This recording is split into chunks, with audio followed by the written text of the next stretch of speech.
Julian Newman is a polarizing figure in the basketball world. He has been heavily hyped since a very young age, but he has ultimately struggled to find success at levels of basketball higher than typical prep ball. So why is it that such a famous young basketball prodigy hasn't been able to reach his potential as a player? Welcome back to the channel for all things pro sport. Keep it locked in right here to find out what really happened to Julian Newman.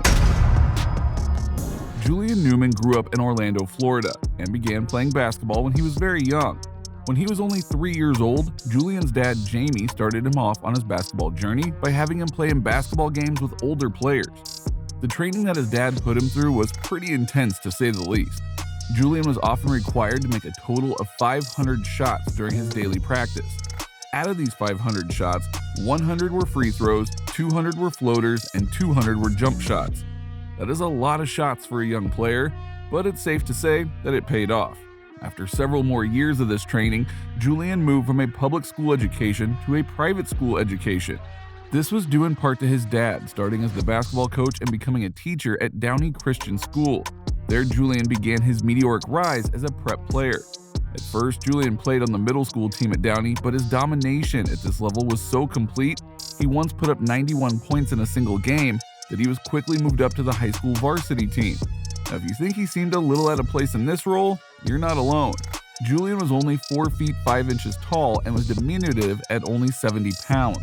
Plus, he was only 11 years old and still in the 5th grade. With his varsity jersey hanging off him, Newman started to transform both his own abilities and the team at Downey Christian School. In this first varsity year, he put up an average of 12.4 points, 11 assists, and 4.3 steals. Although he wasn't the tallest, strongest, or most experienced player, he used his quickness, ball handling ability, and confidence to propel his team to an excellent 21-6 record. On top of that, he led the entire state of Florida in assists, and he was only 11 years old. The hype train started to roll out of control, and for good reason. Julian Newman was showing the flashes of a basketball prodigy, and the national media took notice. Articles began to appear in major media outlets like the Huffington Post, Sports Illustrated, and the New York Times. With the print media already fawning over Newman, the visual media outlets jumped in as he appeared on daytime talk shows, Steve Harvey, The Ellen DeGeneres Show, and Good Morning America.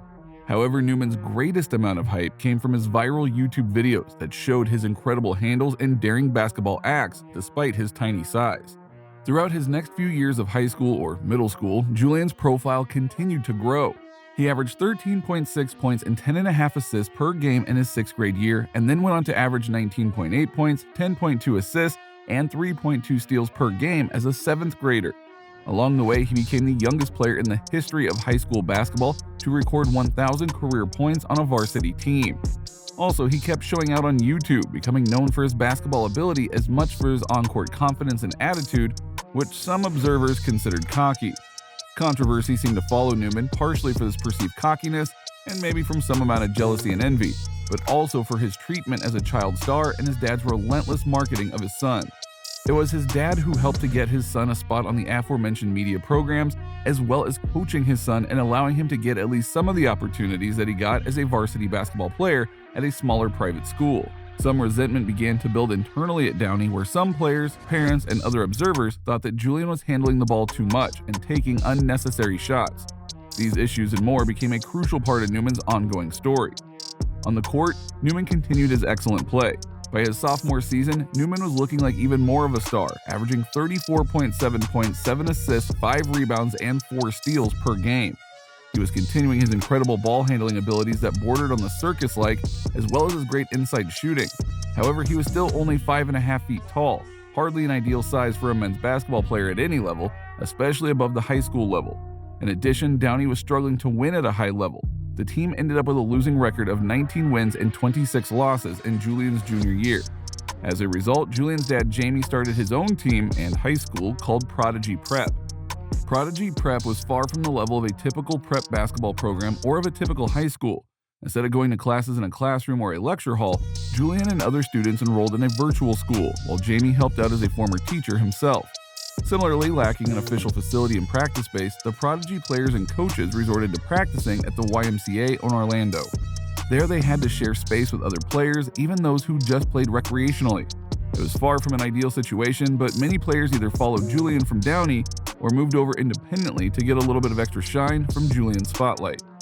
Prodigy Prep was more of the same for Julian. Although he continued to dominate and put up incredible numbers, the team failed to achieve success. This could have been because of the target on their back with their viral superstar on the roster, or it could have been the fact that this was just a new basketball program. So for all of his stats, Julian had to be in high demand from collegiate programs, right? Well, that depends on who you ask. The general consensus was that certain college programs were willing to take on Newman, but larger programs were worried about the amount of shots Julian was taking, as well as his limited size and focus on showy ball handling.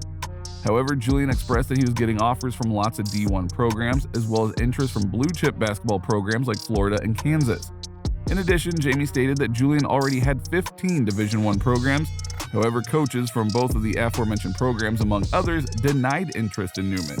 In the end, he only had offers from lower-level Division I programs, and likely not those that would further his NBA dreams. Instead, both Jamie and Julian said publicly that Julian would likely follow in the footsteps of LaMelo Ball and play overseas rather than attend college in order to further his chances at an NBA career. The Newmans named a number of different countries and leagues where Julian was considering playing, including Australia, Italy, China, Japan, Germany, and even the G League. However, they continued to contradict themselves in public appearances and furthered confusion about Julian's next steps. This just furthered negative opinions about Newman among the general public, who felt that Newman either lied or misrepresented his collegiate offers. So where is Julian Newman right now? It's difficult to say. In the end, he neither committed to any Division I school or joined any overseas team. It's very possible that nobody wanted him, or that he was waiting for the right opportunity in order to pursue his NBA career. In any case, it's hard to tell where Julian is today or what is next. So what happened to Julian Newman in the end? It's fair to say that his profile grew over the years due to social media and YouTube, so that might be to blame for some of these issues. While some of his promotion wasn't his choice, notably the YouTube videos, some of it he played a role in. Most would argue, though, that Julian tailored his playstyle for the cameras, especially given his crazy ball handling ability. However, Julian himself says that I don't do things for social media or the cameras. If I didn't have all the followers, I'm not even sure I'd be on Instagram. It's a platform that helps show how hard I'm working and helps support our family brand. But there's no other use for it to me. I'd rather be working on my game than anything else. All I want is to be a basketball player. Or it could be due in part to Julian's cocky personality, in conjunction with his penchant for trash talking and on-court fights. As Julian said in a 2019 article, "If you only knew me from what you see me on the court, you would probably think I'm a bad person. I've never been to an open gym without fighting.